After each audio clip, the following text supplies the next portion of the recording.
Hey folks, welcome back to the channel. Welcome back to Portable Gaming. Welcome back to ETS2.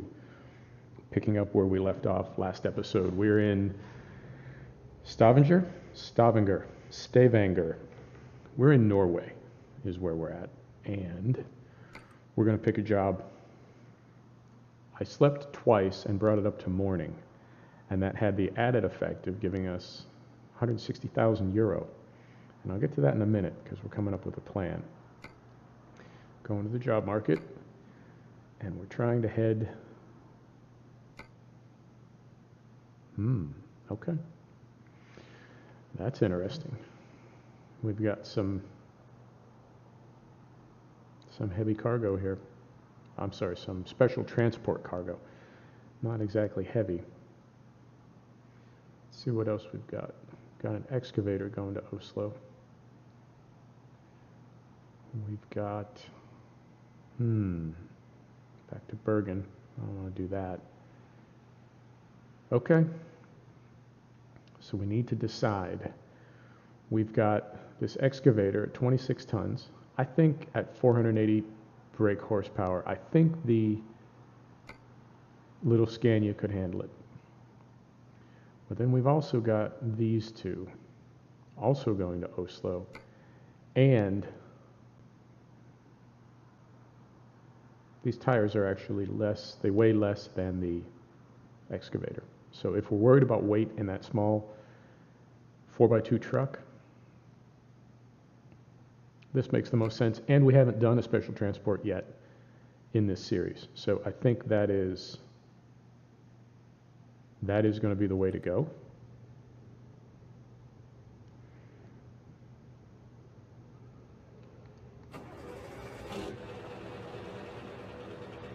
Oh, I just need to get there before it cycles out. Let's take a look. Before we drive 100 kilometers, let's take a look and confirm that job is going to be available. Does not end for 47 hours. I think we have a minute to get there. Right, and we just slept. And I slept and brought it to morning because we've been doing too many episodes at night.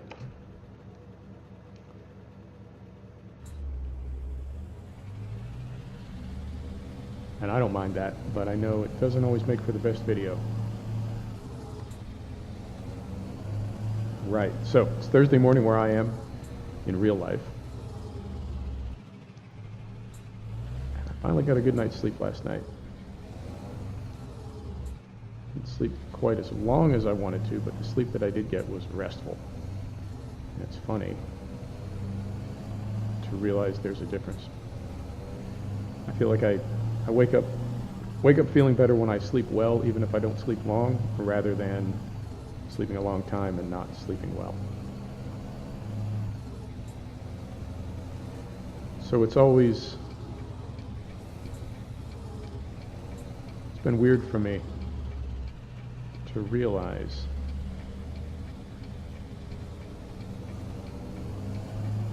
making these videos, and I'm in my office, sitting at my desk in front of my big monitor. Well, big to me, it's a 30. That's big to me. Sitting in my office, playing a video game, talking to myself. And then I'm going to put it on the YouTube. And it's been interesting getting used to that. And this is something that I want to do. Nobody's forcing me to do it. So I can't really whine about it. And I can't approach it like, well, this is something that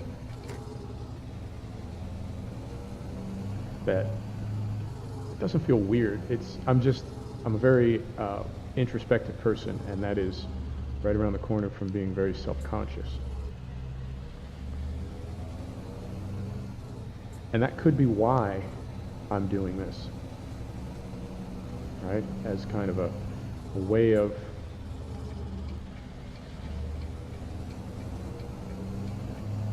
easy. A way of trying to move away from that attitude of being very self-conscious. Could be. I don't know.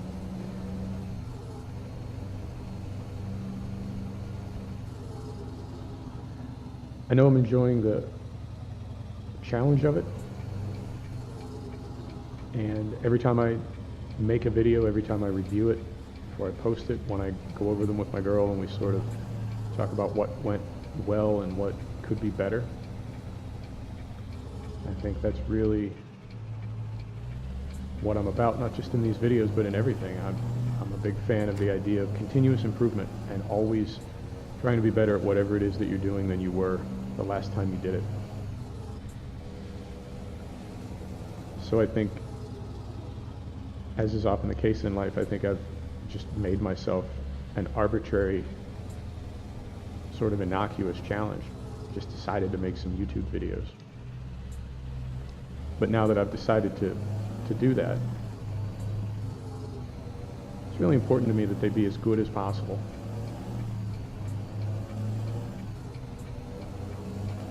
And I'm enjoying that quite a bit. Don't know where it's going to lead, don't know where it's going to go.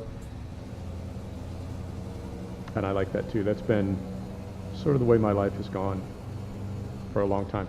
A lot of very unexpected developments. And it has definitely been interesting. It's how I ended up so portable.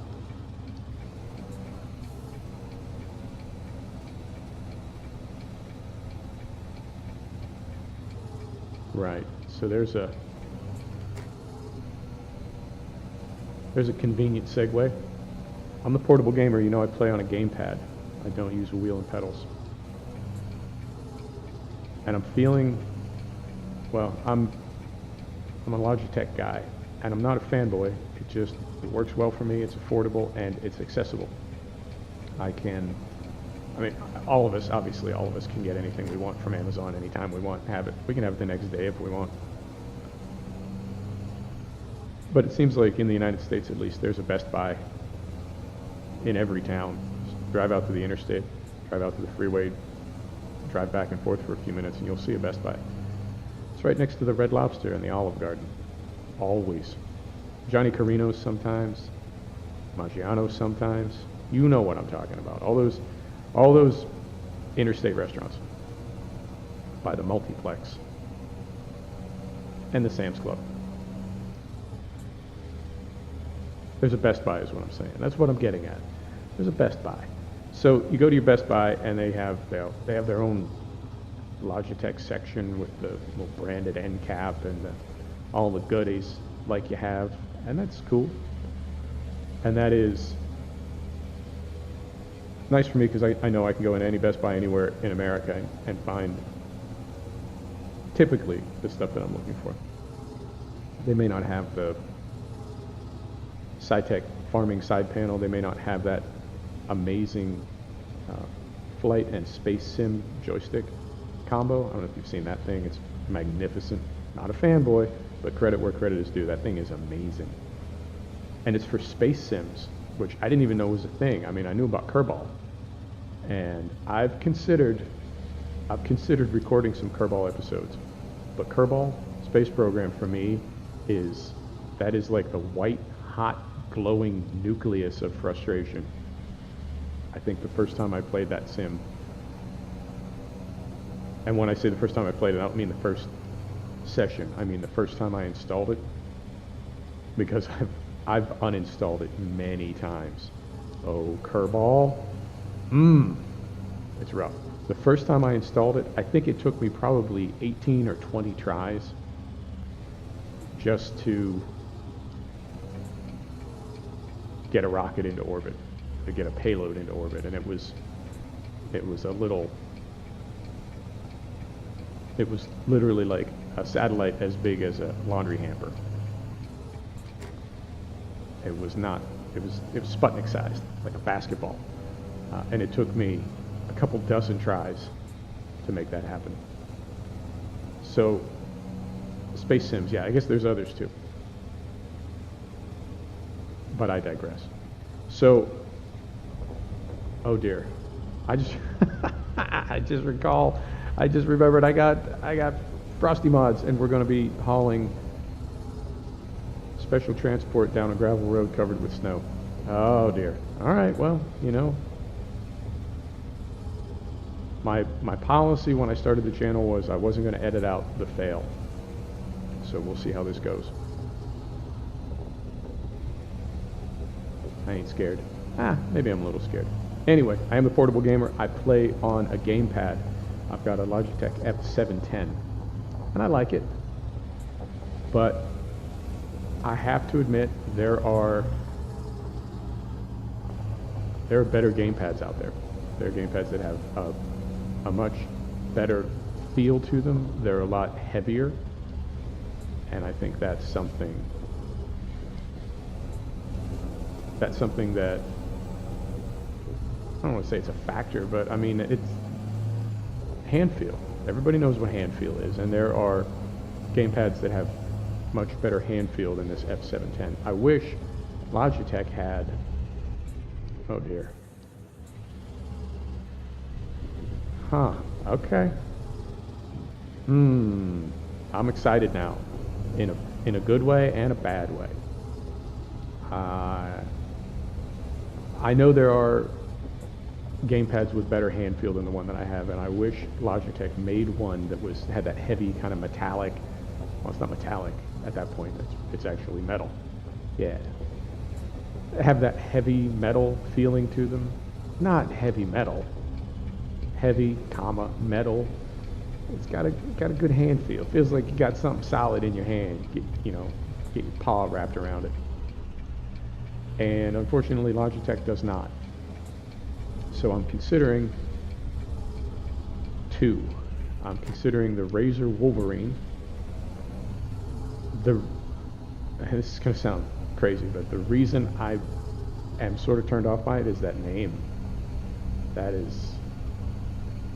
don't know how I feel about that. And then the other is just the regular Microsoft Xbox Elite, which is an amazing controller. I don't know if you've ever messed with one of those, but they are amazing.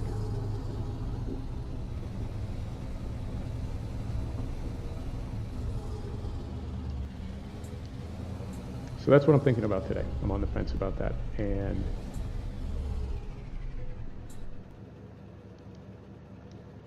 of course they have them at Best Buy, and there's a Best Buy right down the street. So I may go do that today.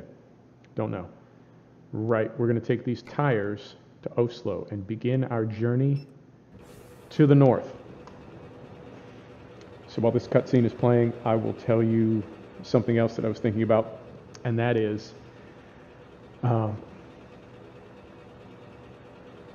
I hadn't thought about this, but I had this idea. We had talked about, last episode we talked about maybe driving down to, or fast traveling to Reims, picking up the MAN, fast traveling back to Stavanger, right? Then, nice selfie. Fast traveling back to Stavanger, and so we got lights on, brake off. No beacons. I've struggled with beacons in this game, in that I don't seem to have any. But why is he waving me off? You want me to stop? No, he says it's okay. Hey, you son of a... That guy's saying. So that was our plan, right? Fast travel to Reims, pick up the truck, fast travel back to Norway, buy a garage. Well, we'd have to buy it first to do the fast travel. But then after we get to back to Norway, then buy the truck, which would require that we fast travel to a dealer, truck dealer, and you get the whole thing. And we decided not to do that. Now, several things are different since then. One is I have a lot more money. I have an additional, well, it's not a lot more money, but it's more money. I have an extra 60,000 pounds, 60,000 euro. And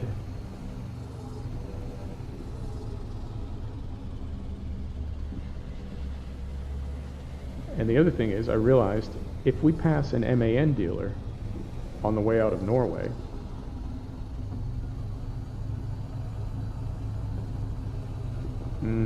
feeling the physics right there in a 4x2 truck.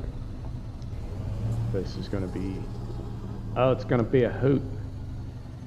So if we pass an MAN dealer, I can just duck in there and trade in the 4 Series on an MAN and avoid all that fast travel drama and buying garages and everything else. There are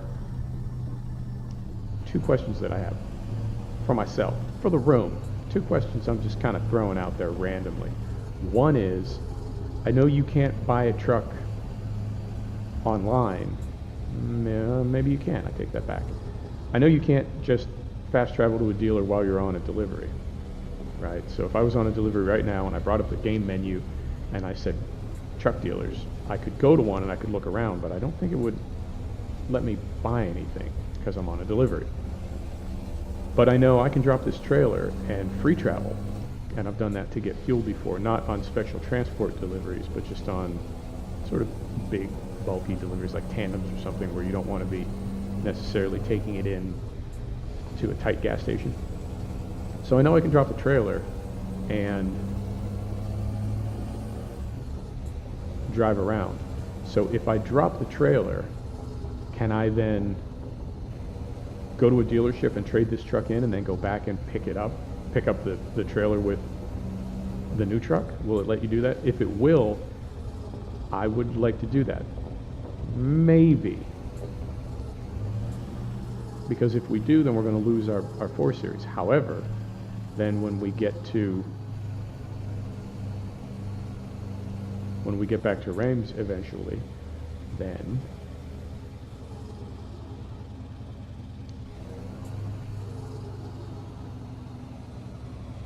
oh yeah, no brakes. Oh, I didn't even think about Frosty when I took this job.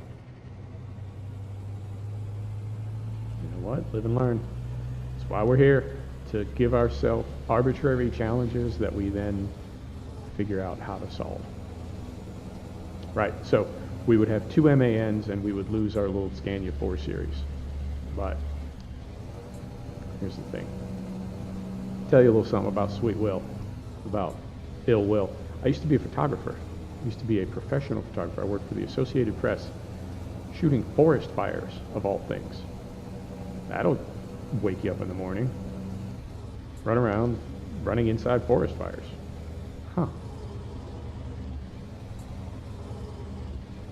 So I did that for about 6 months. I was also a paparazzi photographer when I lived in Los Angeles. Oh yeah. Still waters run deep. The thing is though, my waters aren't particularly still. I tend to have very disruptive waters and I kind of make a racket everywhere I go. I'm very soft-spoken and, you know, using them big words and stuff, but I'm sort of a bit of a loose cannon, as they say. Not in a bad way, though. I don't have a hockey temper or anything. Right. Off topic of the special transport, I think this set of tires is one of the least wide, also known as narrow.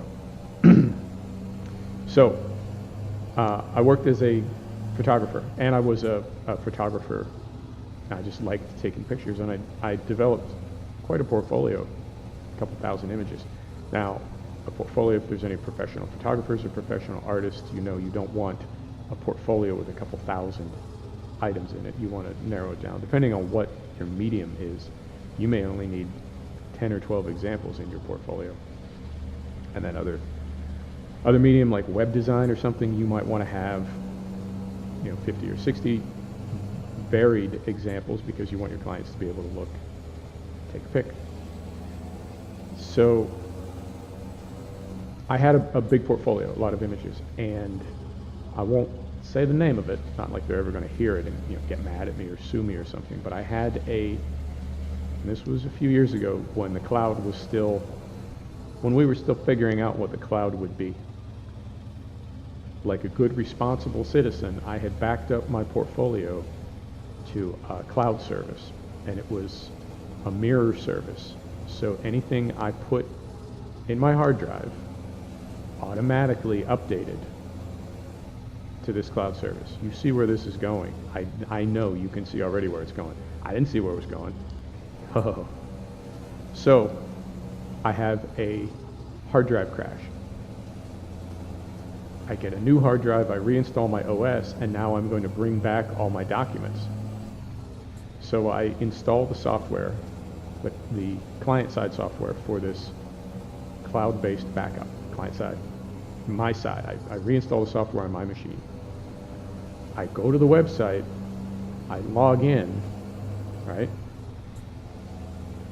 And I'm sort of, you know, when you reinstall an OS, it's almost like getting a new computer. And you have to, you're sort of multitasking, which you could say maybe that what's about to happen is on me. You could. So I'm multitasking, I'm doing a lot of things. And I look down after I've logged into this site, and I see that I don't remember what I had, 100 gig or something. I look down, this is this curve that always gets me. Decreasing radius, as they say. I look down at my capacity and I see that I have 100 gig available out of my 100 gig allotment or contract or whatever it is. And I think that's not right. I had probably 50 gig of backup on there. That's not right. So I look and I start prowling around, and it's deleted all my backup from this cloud server.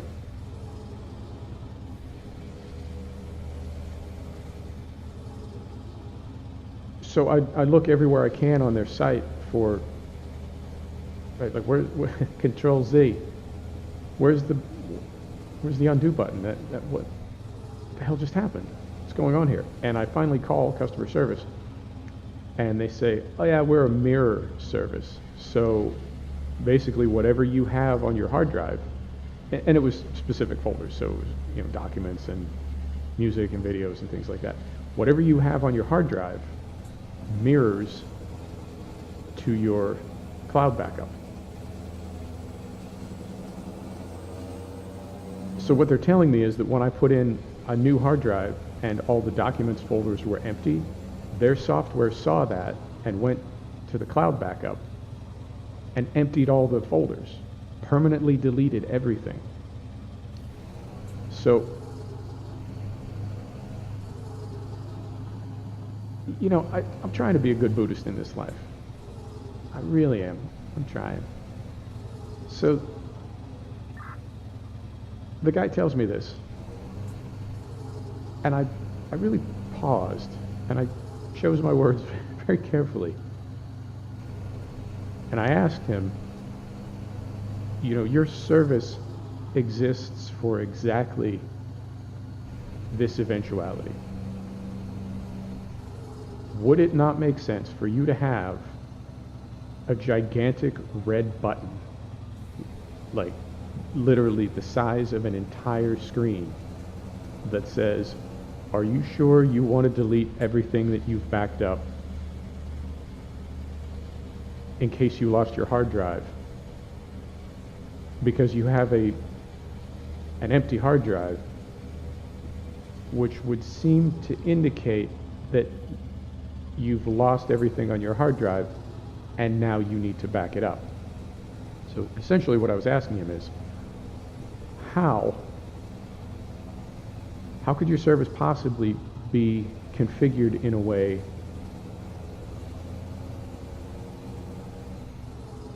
that it does exactly the opposite of what anybody who's trying to use it would want it to do? And there was a long pause, and he said, we get tons of positive feedback from our customers. And I just felt like the guy was reading from a script, right? Like, there's no, no, I don't believe you. What you're telling me right now, I think, is just a bunch of hooey. Bottom line, I lost my portfolio. I lost thousands of photographs. And I'm talking like real photographs. I don't mean drunken selfie from the bowling alley. Oh, look at the good time everybody's having there, but save that picture, look at it, make me smile. I don't mean like that. I mean once in a lifetime professional photographs.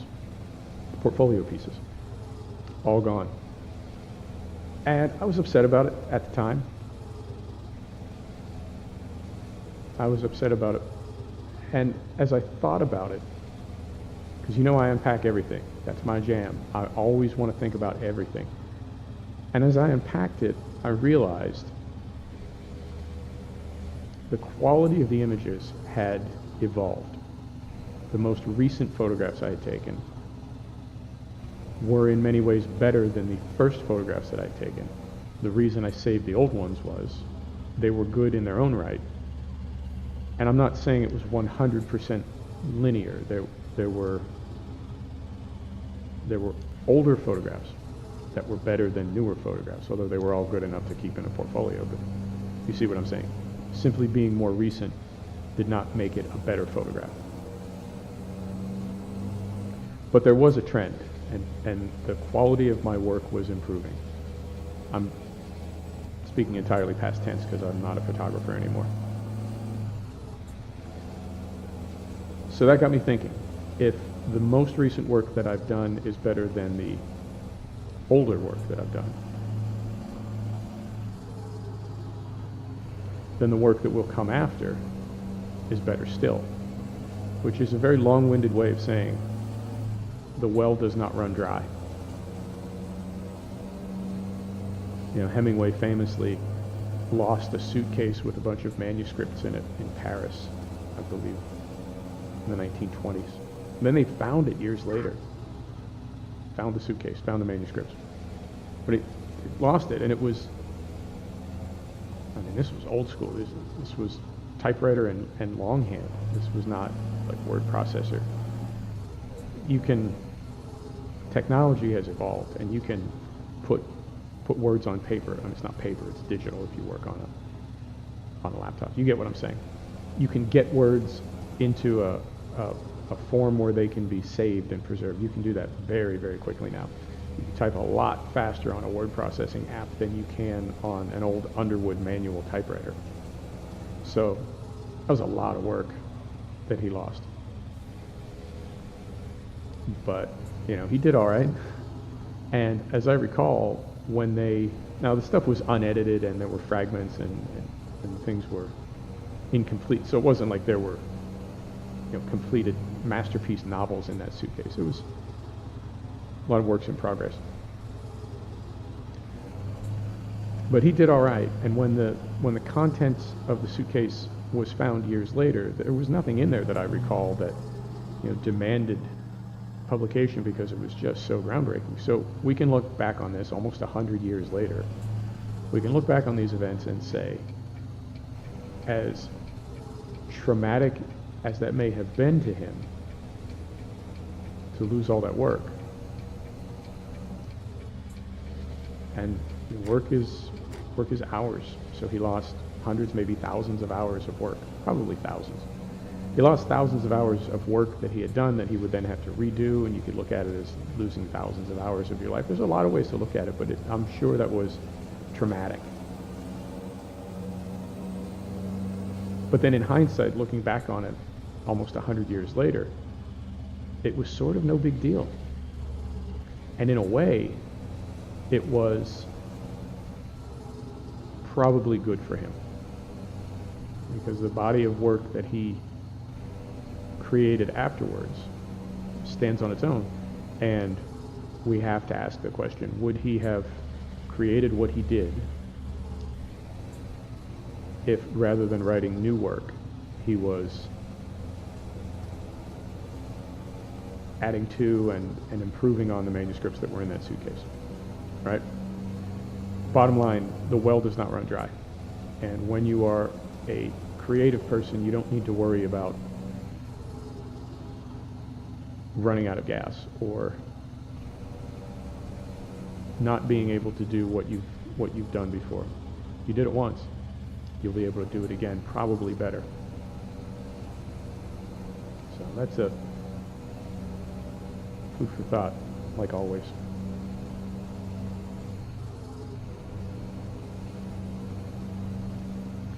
Thinking about traveling now, and thinking about conversations that I've had over the years, advice that I've received from people, and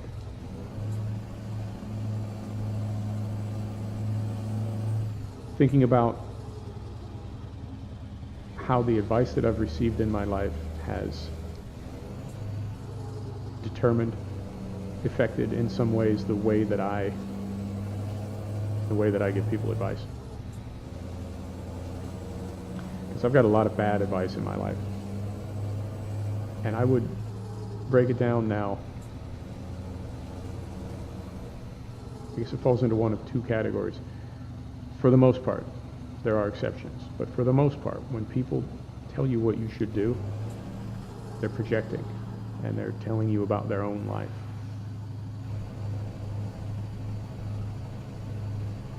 And it seems to split 180 degrees. They either tell you that you need to do what they want to do, what they wish they could do, or they tell you absolutely not to do the thing that they want to do because they can't do it for one reason or another, and they don't want you to do it. So use traveling as an example. I had people tell me, because I've been traveling for years. Since I was 17, I've been sort of on the road. And I've had people tell me, oh man, travel all you can, go places, see things, see the world, oh.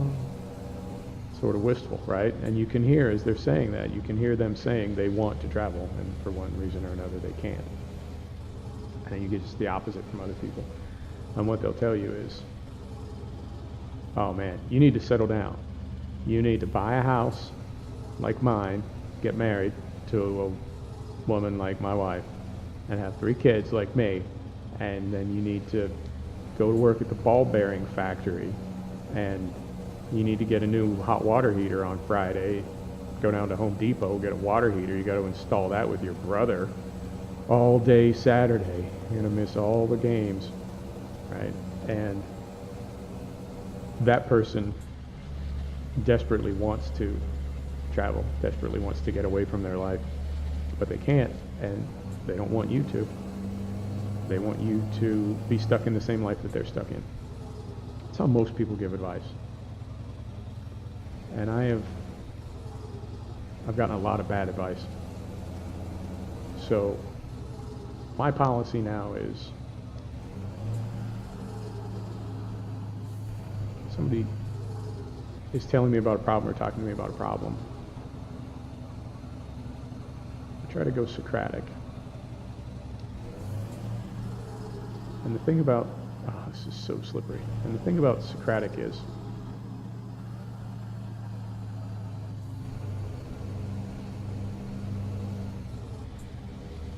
if you listen, somebody says, man, I'm really upset. You know, there's some people that immediately come back with, oh, you know, what are you complaining about? I've got this and I've got that. You shouldn't complain. People in Africa are starving. Right? I don't do that. When somebody tells me they're upset or tells me they need to talk, the very first thing I do is just ask them, what's going on? And they'll lay it out. And at that point, you know, that's your opportunity to tell them what they should do. Or, in some cases, to say, man, I don't know what you should do, and just end it there.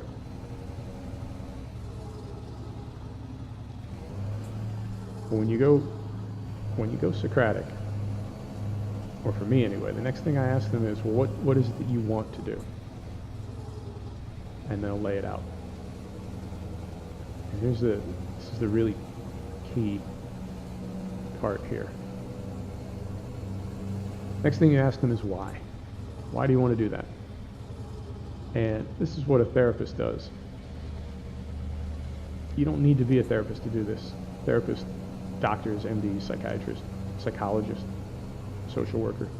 Those people are all trained, and they're doing some different things as well. They're not just asking questions. They're making evaluations and doing other things that require special training. You don't need any special training to ask somebody why they want to do something.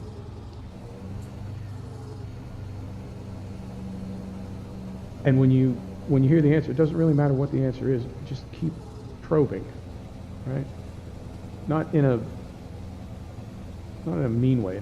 You're not picking a fight or anything. But somebody tells you what they want to do. You say, "What do you want to do next?" They tell you. You say, "Why? Why do you want to do that?" Make them think about it. And they tell you why. Ask them, "Okay, so then what happens next?" Then what do you do? And you keep doing that. You keep peeling back the layers. And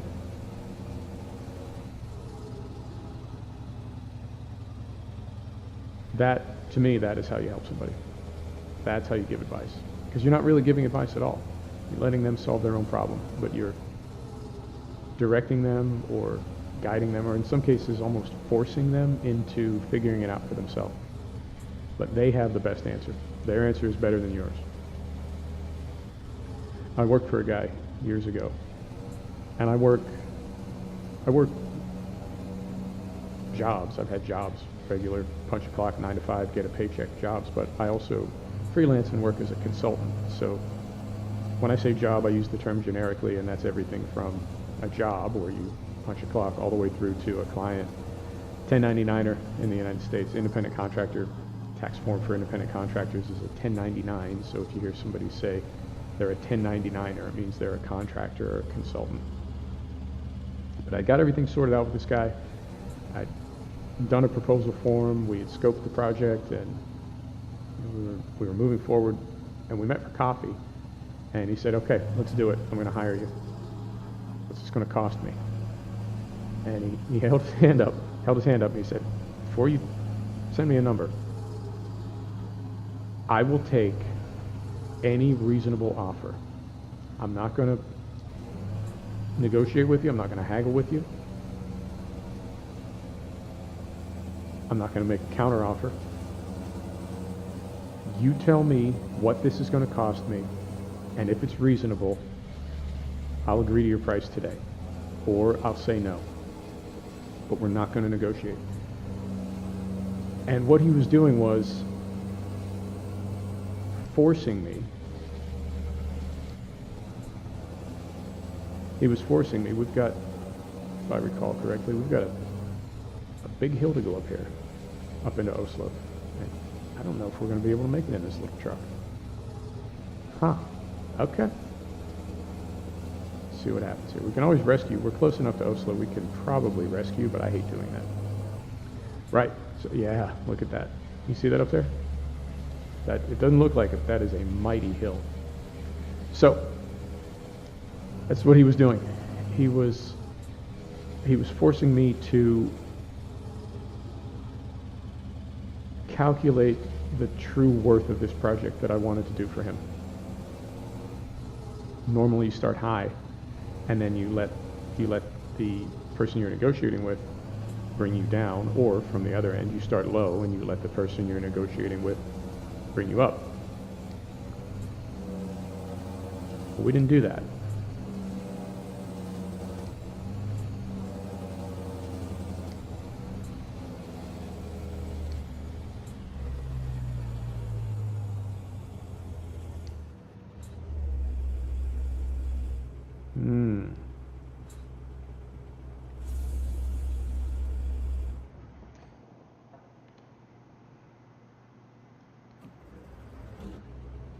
Right.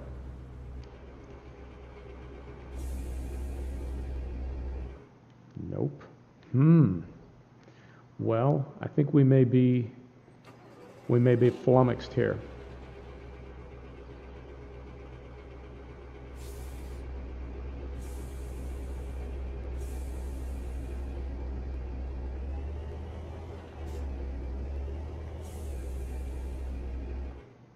Yeah.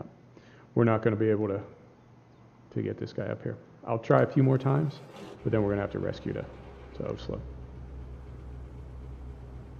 Why do we have an oil light on now? Are we?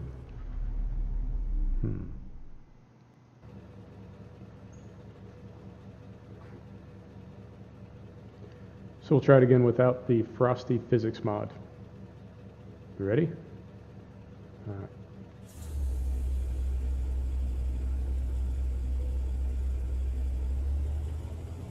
Okay. Okay. So yeah, we'll call this a cheat. I don't pretend otherwise. But that OCD, man, it's no joke. So, right, this guy, this client, tell me any reasonable price. I'll pay it.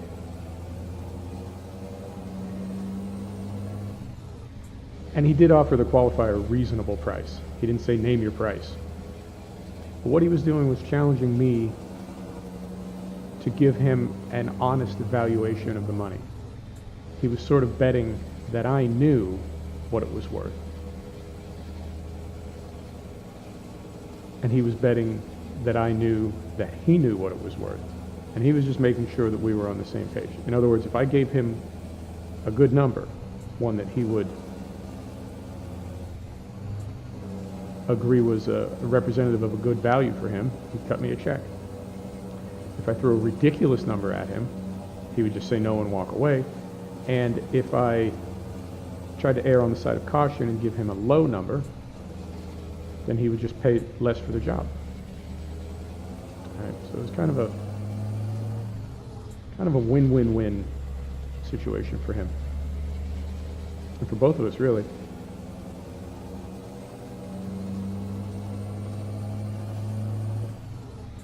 Because I knew the program that I was proposing for him was going to be of tremendous value to him, and he was going to pay for it. And he did. And I ended up working with him several more times in the coming years. But I think about that now, and if you're giving somebody advice, if you want to help somebody, well, I mean, obviously you can do whatever you want. You're not compelled to do it this way. You really want to help somebody,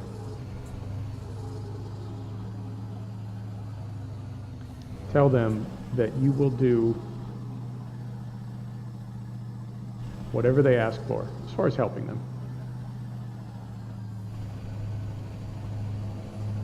within reason. Make sure to add that qualifier. And what you will find is most people will really think long and hard before they throw something out there. Very often in life, we count on people negotiating. We count on people pushing back on us to sort of not keep us honest, but keep us correct almost. Now, I spent so much time messing around on that hill. I'm concerned about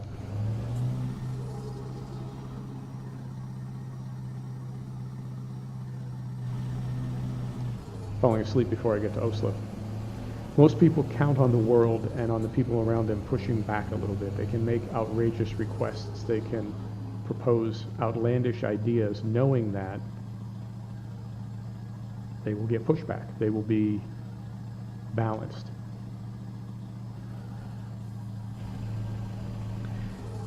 If you tell somebody, hey man, whatever it is that you want to do, and when I say man, I mean man, woman. I use the term generically. I don't call women men. That's not what I meant. I just meant it's a greeting. Hey man. It's what is that, like a thing? Portmanteau, patronymic. You know, it's a thing. The word escapes me. It's a thing. So say, hey man, I will, whatever it is you want to do, whatever help you need from me, whatever it is, I will do that for you.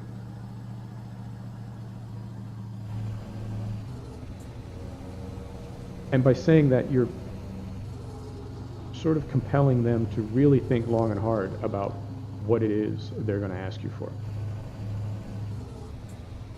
And very often you'll find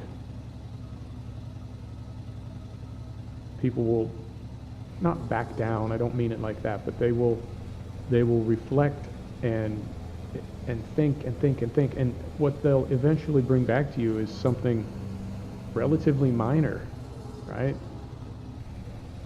And rather than asking you for something outrageous and then you negotiate or argue or tell them that's ridiculous, and and eventually you end up maybe working something out or maybe just parting ways, not permanently, not like you're not being friends anymore, but that you're not able to work it out. If you give that person the option of asking for anything, very often what they will ask for will be quite reasonable, because at our core, I think all of us, well, sane people, obviously people with emotional problems and mental illness are marching to the beat of different jazz bands, so they don't really count. But reasonable people, sane people, for the most part, I think really want to participate in the social contract. So to tell somebody, hey man, anything you want, name it. They will think long and hard, and very often what they will come back with is eminently reasonable,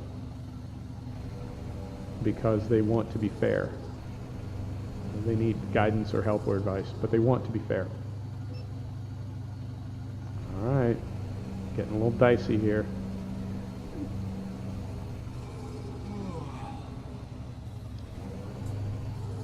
They want to be fair, they want to be equitable, and they want to participate in the social contract, as on some level I think we all do. So, food for thought. And I'm not sure why. I mean, these videos, I don't know. I mean, the original concept was simulation gaming videos, but I work with no notes. I don't have an outline or anything. Basically, I just turn the game on and start to talk to myself while I'm sitting in my office. And I have no idea where it's going to go. I have no idea what I'm going to say. And I mean, at the best of times, there are times when I have no idea what I'm talking about. Really, surprisingly often. But, just figuring it out. So I don't know how I ended up talking about that today, but it was on my mind. I will do, if you missed the jump cut, I don't know how I'm going to edit out that part in the middle. Oh man, right there on the about on the channel it says no edits, and here I am editing. But I guess because you saw the fail, and I mean that's definitely a mea culpa moment. I had concerns about taking this truck up into Scandinavia, 4x2. Relatively small motor. Then I took a special transport with Frosty mod. That's all on me. That's absolutely my mistake. So I'm not trying to dodge that or pretend that, stupid game jammed me up. That's 100% on me. 100% my fault. So maybe it's not an edit. Maybe it's just a whatever, thing. So I'll try to clean that up in post. And what? And why is that? Why does that have one at each end? Oh, I got it in one swing. Perfect. Thank you, Tuxedo Baby Jeebus. How do we do? Oh, and we get our promotion. Beautiful. Oh, from the ashes. What a save. Okay, we think we should do here. Now, I've been avoiding long distance, but we have our own truck now, so there's no reason why we can't start leveling that up. So we apply that. We've got 183 grand. Let's take a look and see where we are. We're in Oslo. Is there... Looks like there is a discoverable in Oslo. See if that's an MAN dealer. We'll drive past it next episode, and I think that's going to be what we do. I think we're going to buy an MAN on the way up north. We'll buy an MAN, get rid of the 4 Series, then when we get back to Reims at the end of our loop around Europe, we will hop in the other MAN, trade that in, and replace the 4 Series. Folks, thanks so much for joining the Portable Gamer. Thank you so much for joining us for ETS2. We'll see you next time. Take care.